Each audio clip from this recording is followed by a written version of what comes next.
Welcome to Tea Time with Talent Acquisition, the podcast aimed at fostering knowledge and sharing stories within the vibrant talent acquisition community.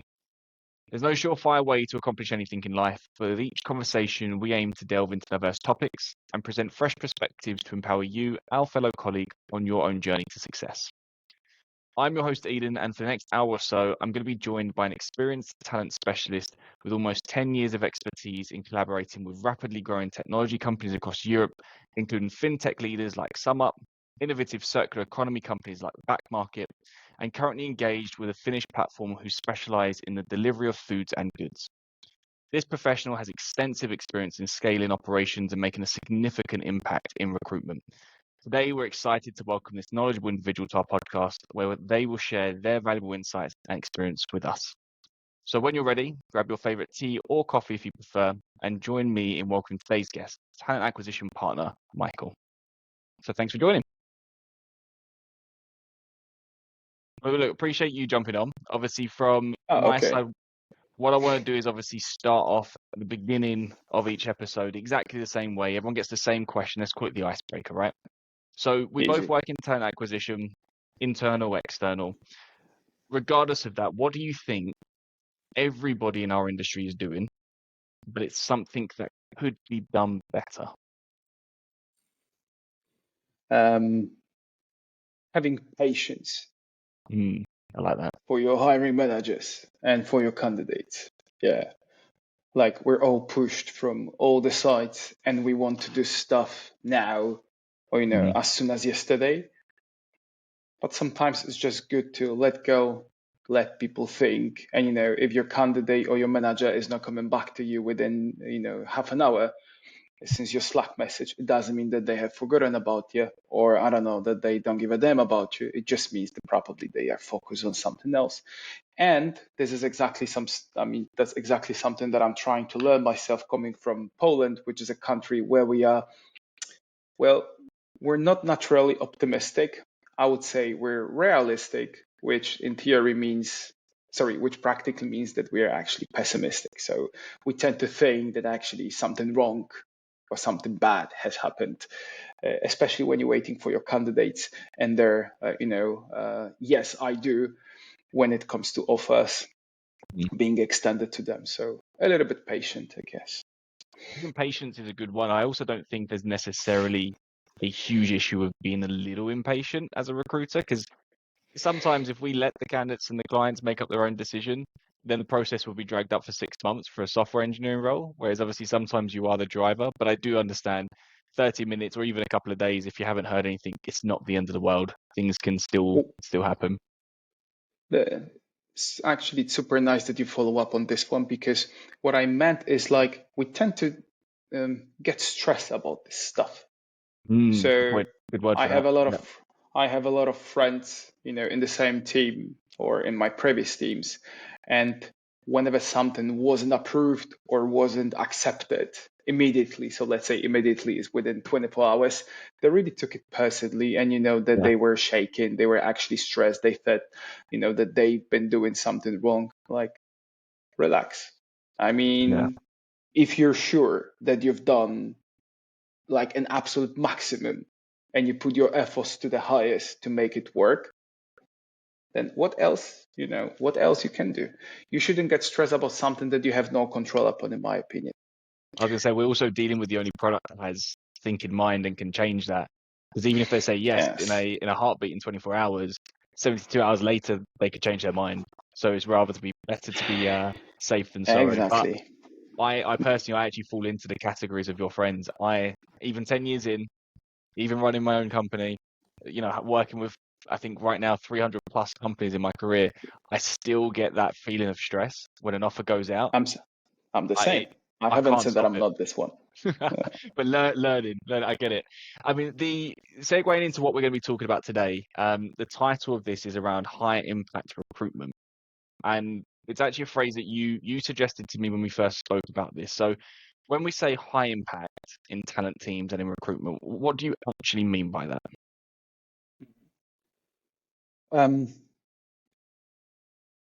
Following all of the stuff that we can find in Google or in any resources that we can use as recruiters, like high impact talented teams refer to a group of individuals, because everyone is an individual within an organization who possess the skills, knowledge, and some qualities that are necessary to drive some positive outcomes for the company. And basically these teams are their characteristic is within their ability to make really, really good contribution to the organization goals and success.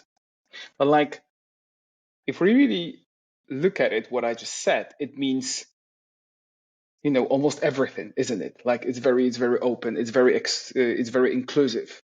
And in my opinion, but this is only my opinion, of course, I'm pretty sure that a lot of people would disagree, but based on my experience, I believe that what really matters in high impact teams is, and also these skills are less likely to be easily found on the market lately, is the attitude and commitment.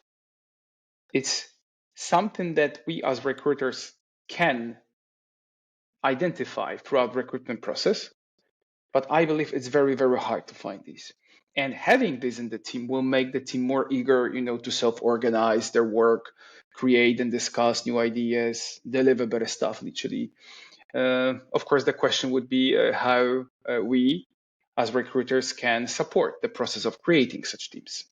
But I would like to know, what do you think about it? I mean, do you have any different Yeah, definition? No.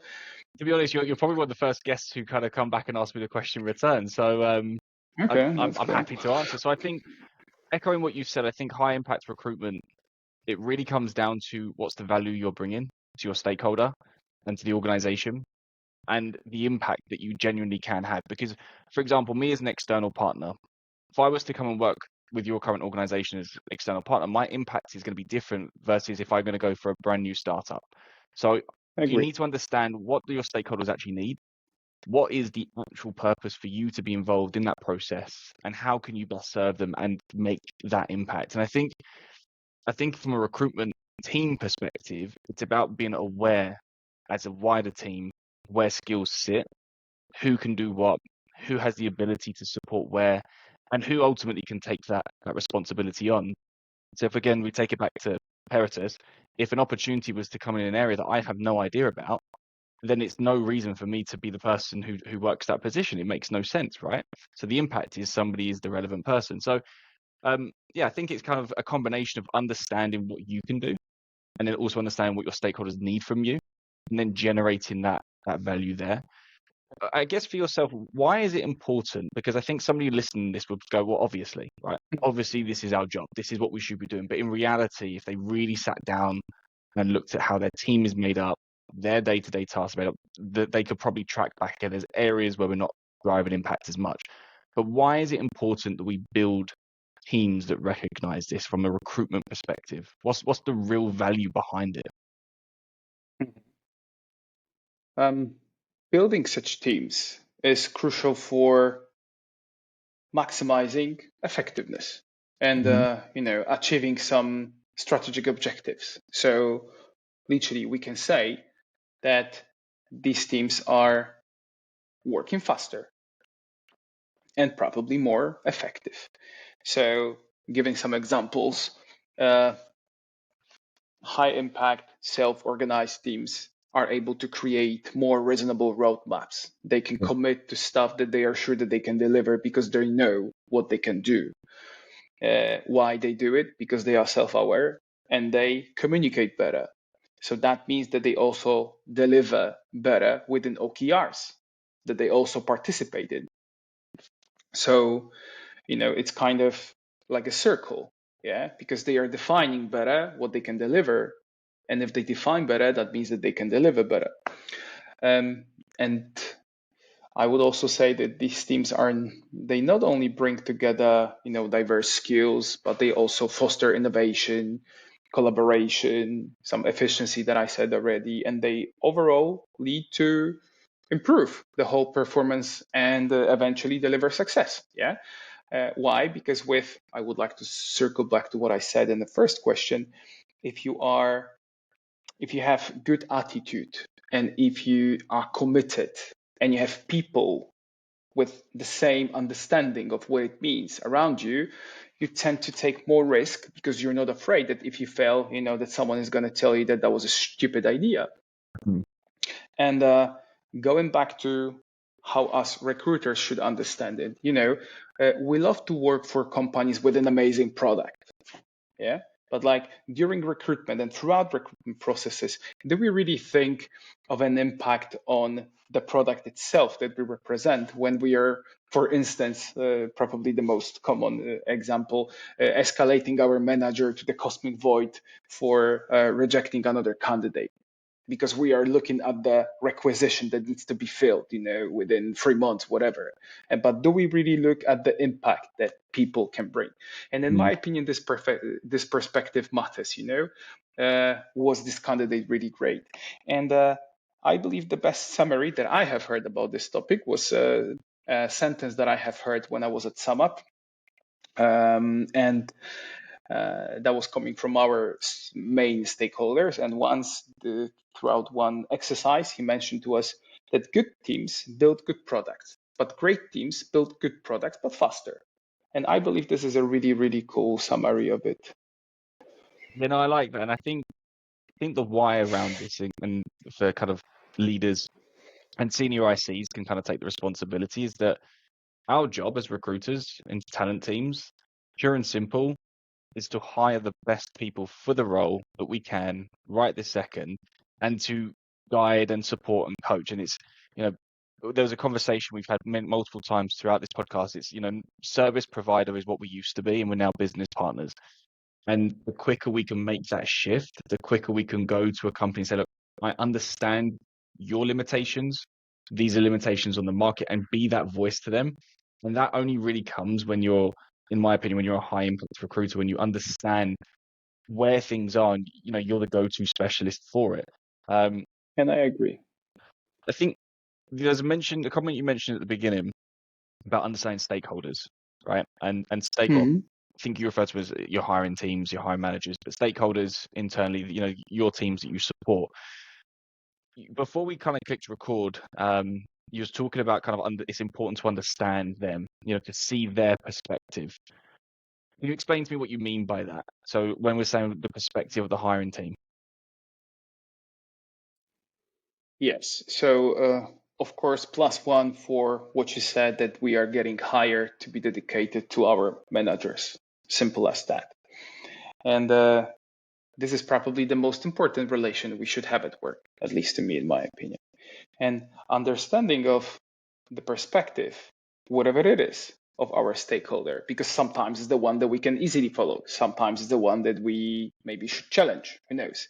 But understanding of this perspective is essential for aligning recruitment strategies, yes, with the goals, of course, that there are somewhere there. And that basically ensures that the whole recruitment process addresses specific and needed requirements and expectations, values. It also fostering collaborative approach, and basically eventually will become a success when it comes to hire. And recruitment, I mean, it's so much cliche, but like recruitment is a team effort. And this is the way we create the trust between each other. And I mean between recruiter and hiring manager.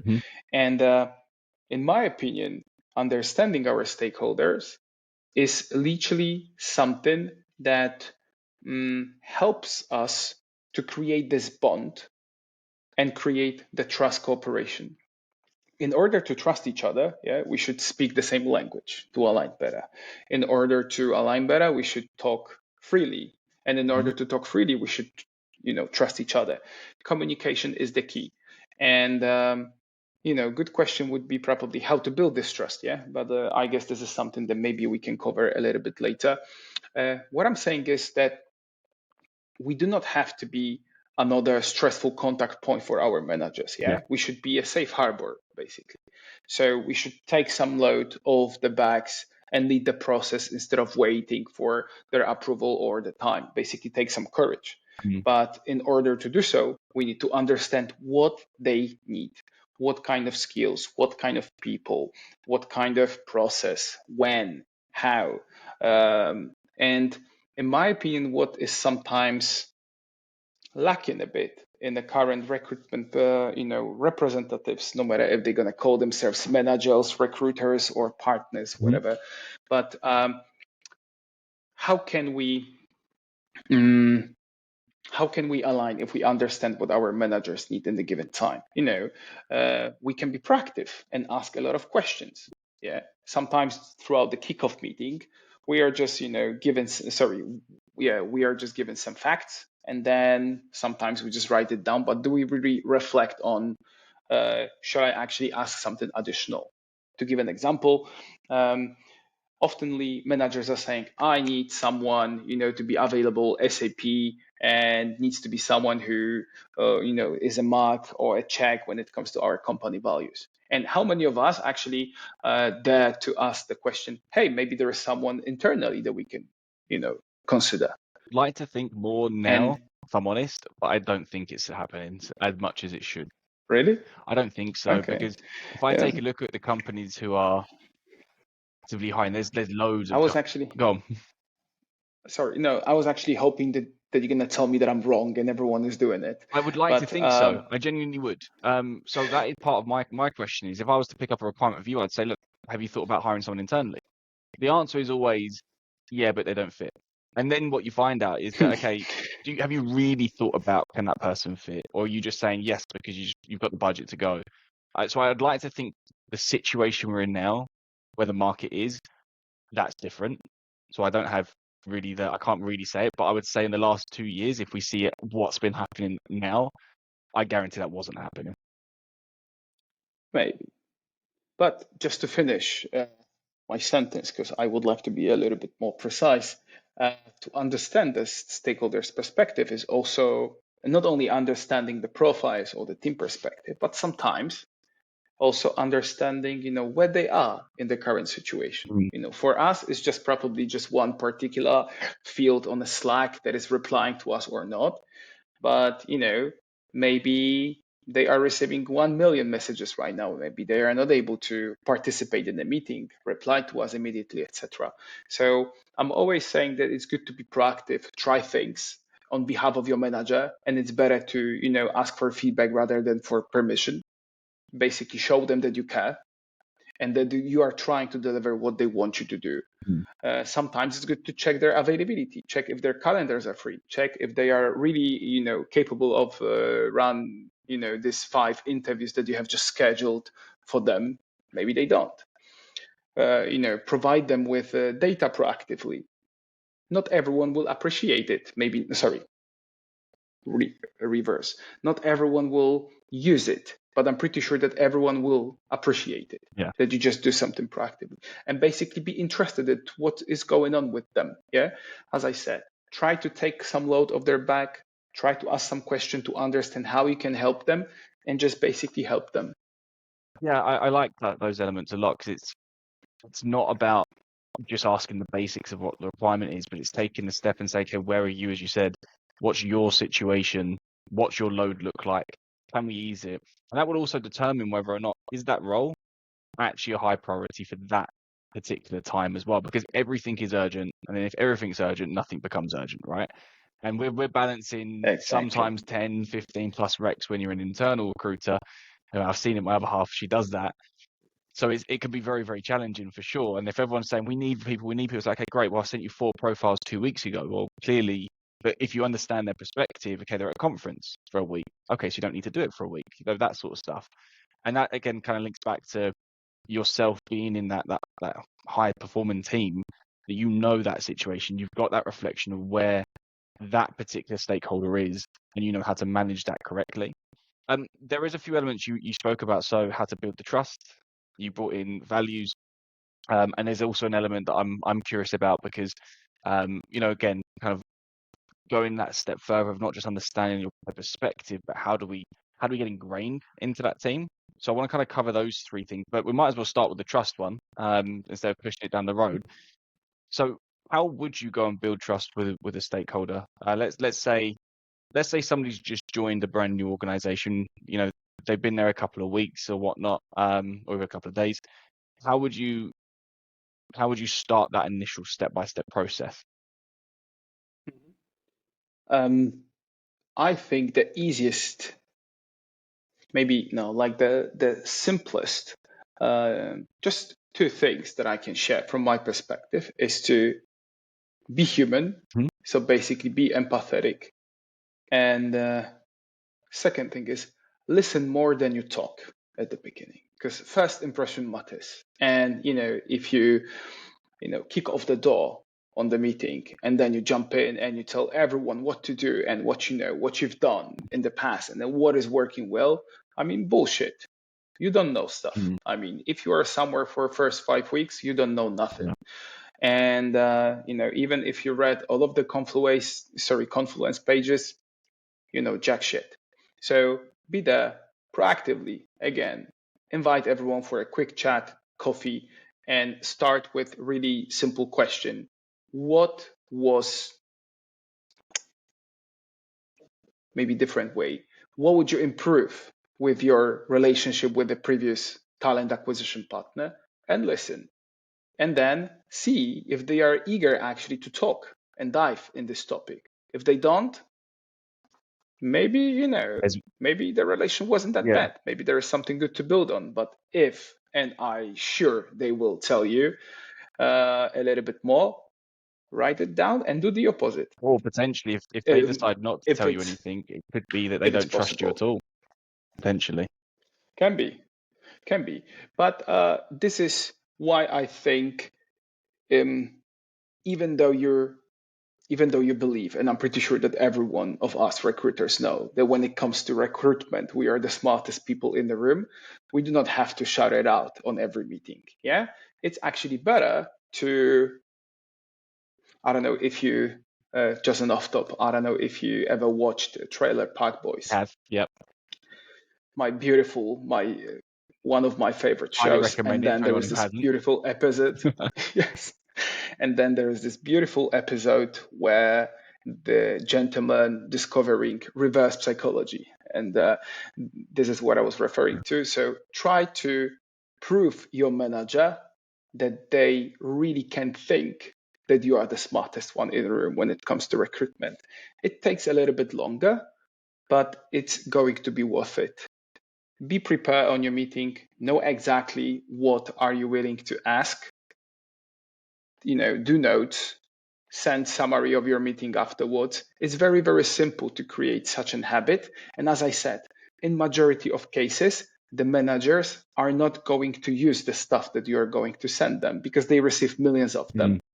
But it's not about what you're doing to them. It's about how you make them feel. Yeah. And you're there. They know you're basically taking know, that okay, step. Michael is there. Yeah. Yes, Michael is there. He's going to say, he's going to handle it. And then with this trust, I'm pretty sure that all of the conversations and any, even some, maybe even gossips from the teams are going to be shared. And I'm not a fan of gossiping, but when it comes to recruitment, sometimes it helps you because, I don't know, maybe you will get a heads up that someone from the team is about to leave. Yes. You can be a We shouldn't. proactive from your side. Exactly. And then you can actually find someone who can be a backfill. So one of the examples, but just be proactive, listen more, and ask for feedback constantly all the time. I'm going to throw one that I do a lot. Is own the mistake immediately. So we all make mistakes. 10 years in myself Yes. as well, I've still make mistakes. Don't get me wrong, but own it and don't play the blame game. So if you've made that mistake and you've sent a message to somebody they told you not to hire from, or whatever the case is, you missed an interview, tell the manager immediately and then showcase what you're going to do to rectify it, and then showcase what you're doing in your process moving forward. Because that owning of mistakes that fosters trust so Fully much. agree. Yes, fully agree. And I trust is the only thing. Like literally, it doesn't matter. I've got people that I've never placed as a candidate, and I've got companies that I've never placed with, yet they still give me their jobs. And don't get me wrong, I know that sounds like I'm a terrible recruiter there because I've never placed with them and they give me their jobs, but things happen, right? They find people internally, references, other recruiters. It's life, but they trust me enough to say, you know what you're looking for, you know what it is. Let's work. It's the only thing that we can do is to trust each other. Yes, and totally agree. I have the same situation. I have a really great business and also private relationships with my hiring managers. We haven't hired anyone together, but we're so close and our relation is so cool because we tried. We just failed because X, Y, Yeah. Z, whatever, but we tried. But our relationship is so good that once we had a position that was open for a year, and we actually made this joke that we should buy some champagne actually to celebrate the anniversary of this position being open for a year. So, There's a different story behind that that kind one, of but yeah. stuff. So that's the trust Yeah, element, and I think we're not going to spend too much time on it just because people are going to go sure, of do that course. themselves. You also mentioned values, and values are a key. I think key things. Hmm. I think us as recruiters, we don't necessarily always do the value check-in. Some companies would do it with the recruiters, others don't. So it depends on your organization. But when we're talking about values, what are you referring to as well? Not just the values of the company, but I'm Hmm. talking about when we're talking about recruitment. Yeah, I mean, there are like two topics that I believe are worth mentioning. So, and I hope that I'm not gonna, have a lot of hate in the comments, but like, I really believe that sometimes, even though we already aligned that we're the smartest one in the room, but it doesn't mean that we always know how to evaluate, especially technical skill set of our candidates. Yeah, I mean, we know some buzzwords, we know some stuff, how to name them, what they do, but it's very, very shallow.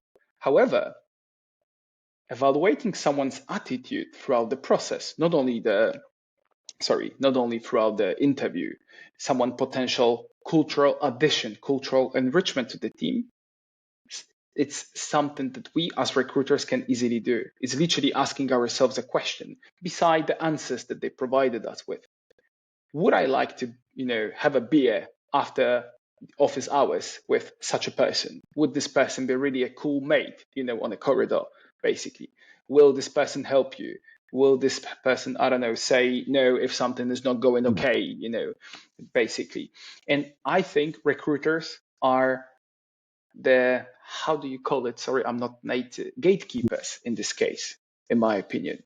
So evaluating this, checking this, is very, very easy. This is why, especially for us recruiters, that should be very, very important. But then, what I guess you were referring to, um, cultural fit is probably the most common buzzword that we're hearing, when we're recruiting people. But in my opinion, values are something more. And I am not looking when I am dealing with my recruitment processes for a cultural fit, because when I hear a fit, that means that you must be the last lacking puzzle in the whole picture, and you just basically need to fit what everyone expecting you to do, and that means that the team cannot really progress. And this is why I would rather focus on cultural addition of you joining the team. So it's basically looking for and finding, hopefully, people who understand, follow, and enrich your company culture. It's simple as that. Um, That- and in this case, I was yeah, like, I how can mean, we find that addition within your teams then? So you're a recruiter assigned to core one, let's just call hypothetical team. You know your manager, you've got a mhm, good relationship with your manager, but then how do we find out, how are we going to determine if someone's a culture add or not into that team? yes, very good question. Uh, well, again, we need to be a little bit more proactive, Mhm. and we should at least do an attempt to understand better the team that we are hiring for. So again, I would bet that there are some people in recruitment field that are just basically, know people from the teams, from Confluence page or Slack messages, but they never said hi to each other. We are all, living in this constant bias that we assume how someone is or was just based on some comments that we see in the chat. But I would actually challenge everyone who has never done this to go to the office 1 day per week. Take your laptop, and sit next to your team. By the way, also question to you, how do you think, how many of us recruiters know where our teams are actually sitting in the office? Is it second, third, fifth office? It's very, I'll very tell you hard what, to find. I mean, I've done a lot of office tours in my life, many an office tour, okay. and I was surprised how few did know exactly where people sat. So they might know the general. They'll go IT. IT is like 2 buildings, 5 floors, as you say. But then if you say, okay, where is Matthias, for example? Where does he sit? Oh, okay, I need to check the rotors. Like, what do you mean? Surely you just know where. Yeah, so There is no one one knows. company that has Yeah. they didn't have a seating plan, so you literally turn up, you rock up and sit wherever you want. I understand that one gets a bit confusing, but everyone else should kind of have a pretty idea of where they are. Yes. So again, we're on the same page. So what I'm saying is, take your laptop, go there where they try to find them, and tell them, hey, listen, I'm Michał. I don't know if you guys know, but like I'm your recruiter, and I am trying to find this and this profile to your team. I mean, would you be okay if I sit here and try to listen for them for the first day? Then the second one, invite them for coffee and ask them whether your requirements that you have just heard from your hiring manager are exactly the same as the team would have expected Mm. it. I mean, eventually we cannot just skip them because in majority of cases, unless you're big like Amazon or I don't know, your recruitment process is perfect, basically, there is a high chance that these people from this team will also evaluate usually technical Yeah, skills of this candidate. So the more you understand, the better for you. And how can you understand if you don't talk to them? And this will benefit like very. On top of it, this is also something that we all agreed upon when we had our first chat was like one thing is sitting next to your team, but like, do we really understand what our team is doing? Yeah, there are so many ceremonies, so many events that our product teams are having, but like, are we even aware of them? Dailies, retrospective, product refinement, anything. I bet 100 euros that if you ask your either product owner or hiring manager or anyone, if you can just participate and be there with your visual off, with your mic off, just be there and listen, no one will tell you that you cannot do it unless it's something confidential. Okay, I get it. But like, and it's really, really cool, to see how they talk, how they approach things, how whether they are yeah. active or maybe not, if they are introverts, And extroverts, that's where you start if working out the they culture you at, know right? So you can see firsthand the team are acting when you're just a exactly. bystander not asking questions. They're just working their normal day to Yes, day. yes, exactly. And I don't know if you watch football. I assume I you tell you do. what, if you ask my And friends this, they're gonna now laugh when they hear this because no, I watch England when they lose. no, But no, unfortunately. But again, my you can go bias. with the analogy. I'm sure someone's listening who watches it. But like analogy is to any other sport team. Like if you're a fan and you have your favorite team, it's so easy for you to to mention what kind of player is is like the main player, like a crucial for the team, or which one you would actually transfer out. Maybe why you do it, because you watch them, you are dedicated to them every week. Like in my case, you are basically crying because it's so sad to see the efforts of your favorite team and they cannot deliver it. But this is how you know that something is going okay, maybe something is not going, what kind of part is missing, whether it's I don't know, box to box midfielder, where winger, striker, yeah, you know it Yeah, because you watch it. And the same thing is happening with your product teams. You just need to let them to invite you, or you can just ask yourself enjoying. to Yeah, be invited. The case, and it's going to be a massive change in your life, massive. And of course, I don't mean that you have to be there, bi-weekly. Yeah, just go once per month, go and check. I believe retrospective would be the best one. If you have Scrum Master, even better, because Scrum Master will allow you to do anything, as long as you can contribute to the team effort, you're gonna get a green light. And I really, really believe that this is something super, super cool. Well, question is, what if you work for business, or I don't know, more non-tech you related teams. operational Yeah, based you don't roles, have that product sort of related stuff. teams. Yeah. Yes, operation was. That's something different. But still, again, they sit somewhere, they spend time somewhere, they eat lunch together. It doesn't have to be something like out of this world. Just something natural. Go say hi, tell them who they are, and ask them questions. Like talk See, about it. I know what you're suggesting will work 110%. And the reason I can genuinely vouch for this is, as an external recruiter, when I travel to Berlin or to Munich or wherever, I look for a base of operations.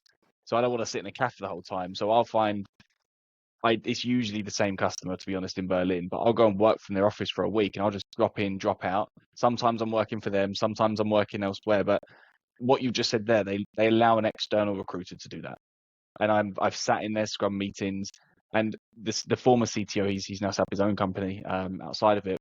He also reflects the software teams and product teams as a sports team. So literally exactly what you just said there. I'm sure the two of you are getting like a very, very well, to be fair. So I know for a fact if they let an external recruiter do that, there's no question that as an internal specialist, they would welcome you with open arms. And I know that to be true. So I think that's the taking the difference between being, I mean, we're now going right service provider, business partner, high impact business partner. And that's where we're kind of getting to now, is knowing the intricacies of your team and seeing does that candidate skills wise looks brilliant, culturally brilliant. But are they that person that's going to really be that person that the team truly need, or do they just look good on paper or whatnot? I agree. And in addition, the better your cooperation is with your team, the better you can deliver feedback. Yeah, in majority, we are always late with reviews. I don't know, there is no enough slots for the interviews to happen. I don't know, we receive bad feedback from candidates saying that interview was, I don't know, biased, XYZ, you just named the cause, whatever. It is easier for you as a recruiter to tell them, guys, that was a shitty interview, we have to improve it. If you know them and if they know you, In trust. when you're just, where you're just a random, picture on Slack just popping up from time to time. I mean, I want to I'm not. Sorry. Just one thing. I'm not saying that we shall be friends. Yeah. Friendship is something different, and I am also not a fan of saying that we are one big family in a company. In my opinion, it's not the thing. But we are really, really close to be a effective sport team. Yes, I would it's say that we partnership, all have a right? goal. We want to score. We want to win matches. The aim is pure Yes. and simple. We want to all see the company grow. And if one person isn't pulling their weight True. in the sense of they're not really understanding how are we going to allow that to happen, i.e. the recruiter isn't aware of what the team want, there's that disconnect, then you're going to find people, but they're just never going to truly be the part that takes you from good to great, as you said. Yes. And also, as you probably observed, sorry, just one thing, it is actually the trend where the recruitment is going. We are not just one recruiter covering everything, basically. No, we are being dedicated to the group, like the product group, the tribe, or anything else, sub-product within the company. And we are considered as a part of the tribe. So if we are, we should be also visible. And that's it. Yeah, that's a good point to be. Sorry for No, not at interrupting all. you. It's a really good point. And I think it's probably where the companies you've worked at, it's quite clear.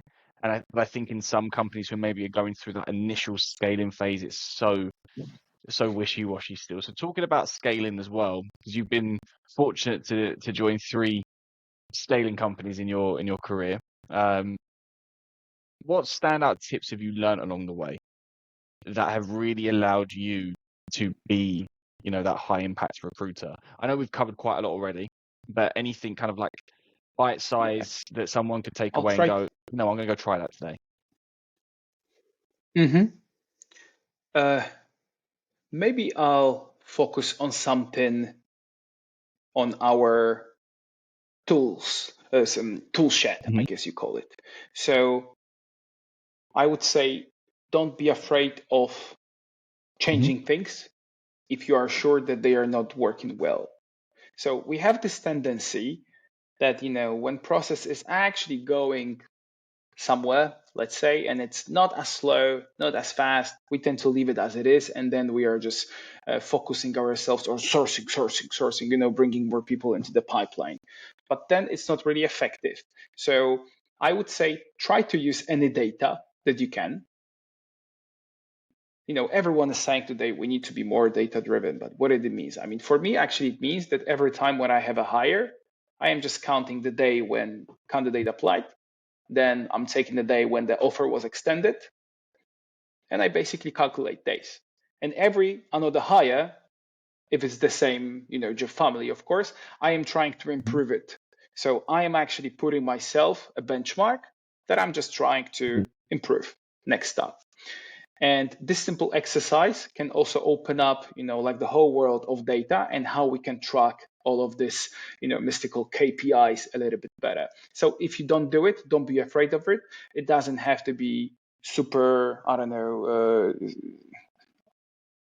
super sexy, but like you just need to understand what are you willing to achieve with it.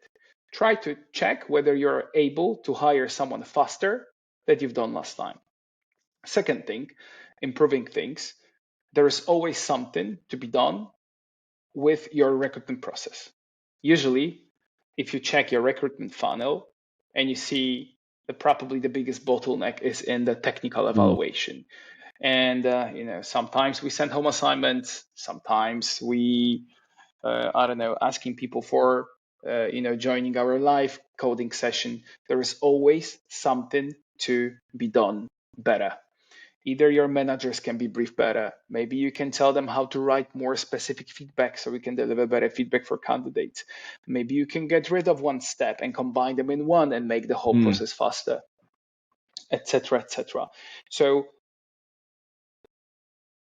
what I'm also getting is like that we tend to think about changes, but we are sometimes afraid of doing them because we would like to deliver something that is already perfect.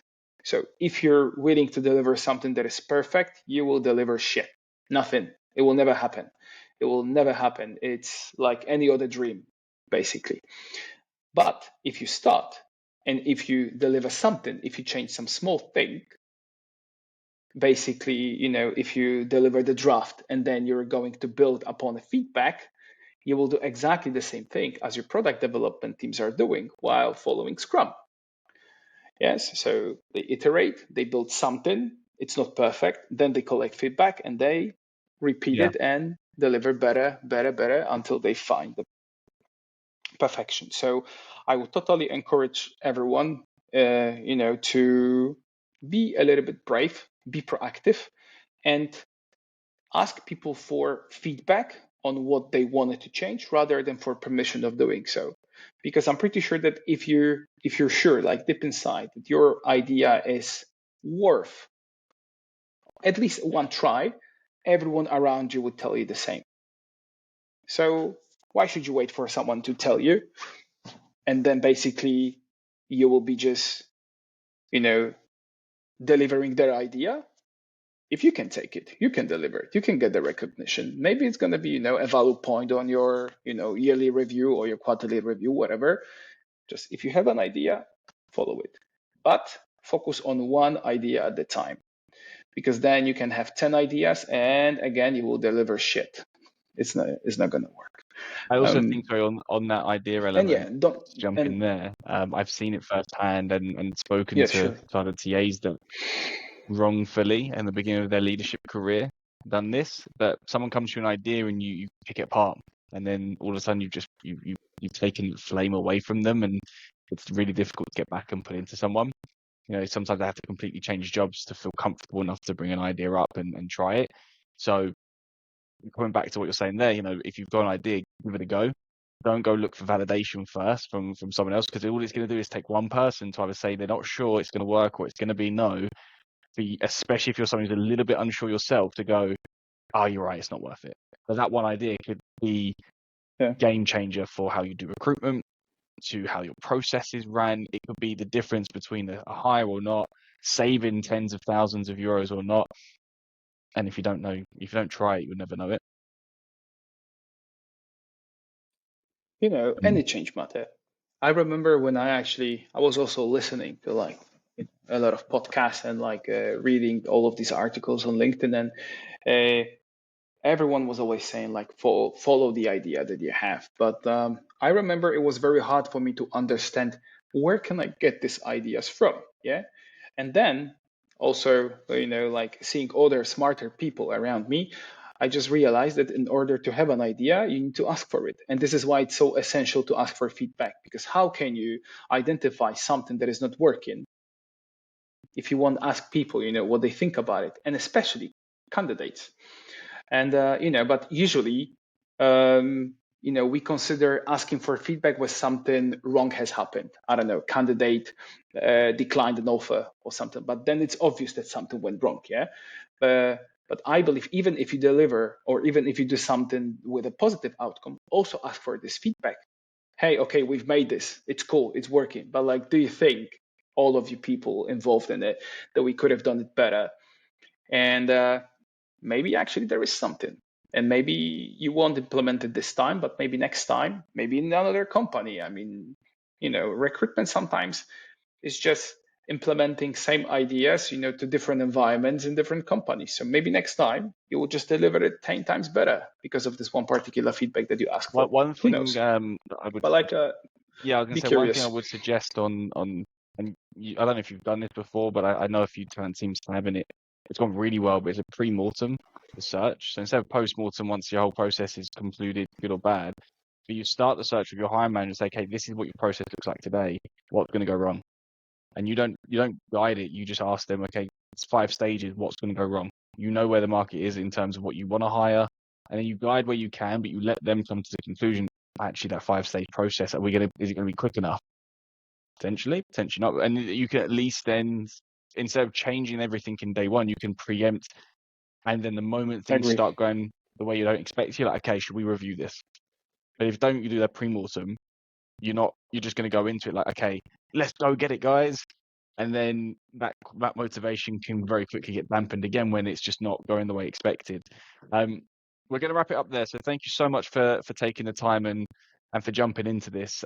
There's so much to take away from it. And like I said, I think this is now kind of getting into the realms of high impact business partners, which is where we all should be aiming for. And it's just those little adjustments, those little differences in your job that can take you from a great recruiter to a stellar recruiter, in my opinion. And the stellar recruiters are so hard to find, so hard to come by, and they really have the impact, or have the ability to drastically impact companies. So hopefully someone will come away from this learning one or two things, or come back and add it in. Let's see. But thank you Hope so so. much for taking the time and for joining me. Thank you. My pleasure. Thank you so much for having me. And